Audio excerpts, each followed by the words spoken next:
திருப்புகழ் 156. சிவனார் மனம் குளிர உபதேச மந்திரம் இரு செவி மீதிலும் பகர்செய் குருநாதா.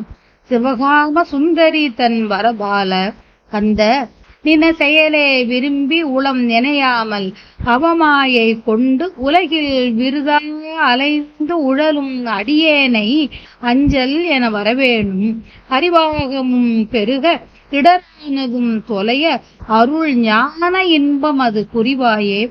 நவநீதமும் திருடி உரலோடே ஒன்றும் ஹரி ரகுராமர் சிந்தை மகிழ் மருவோனே.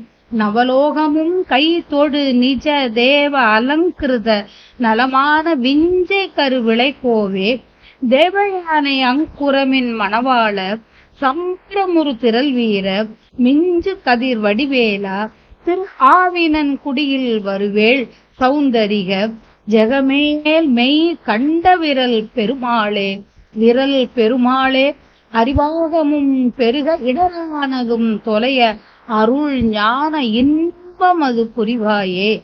வெண்ணையை திருடி உடல் கட்டுப்பட்ட ஹரி ரகுராமனாம் திருமால் மன்மகிழும் மருகனே. நவகண்டங்களை உடைய பூமியில் உள்ளவர் அனைவரும் கைகூப்பி வணங்கும் தெய்வமே. அலங்காரமான நன்மை தரும் மாய வித்தையினால் பிறப்பு தோற்றங்கள் பலவற்றை தோற்றுவிப்பவனே. தெய்வயானை அழகான குறவள்ளி என்ற இருவரும் கணவனே. நிறைவான திரள் வாய்ந்த வீரனே. மிக்க ஒளி வீசும் வேலை உடையவனே. திரு ஆவினன்குடியில் வீற்றிருக்கும் வேளே அழகுடையவனே. உலகத்தில் உண்மை பொருளை கண்ட ஆற்றலுடைய பெருமாளே.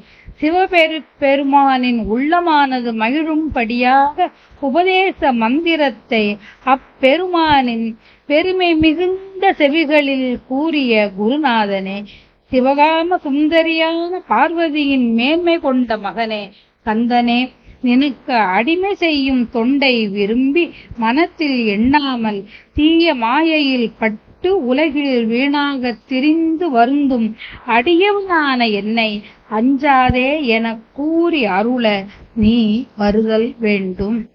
உள்ளத்தில் அறிவு பெருகவும் துன்பங்கள் தொலையவும் உன் அருளால் பெறக்கூடிய ஞான இன்பத்தை அளித்து அருள்வாயாக. இரு செவி என்பது இங்கு பெருமை உடைய செவி என்று ஆயிற்று.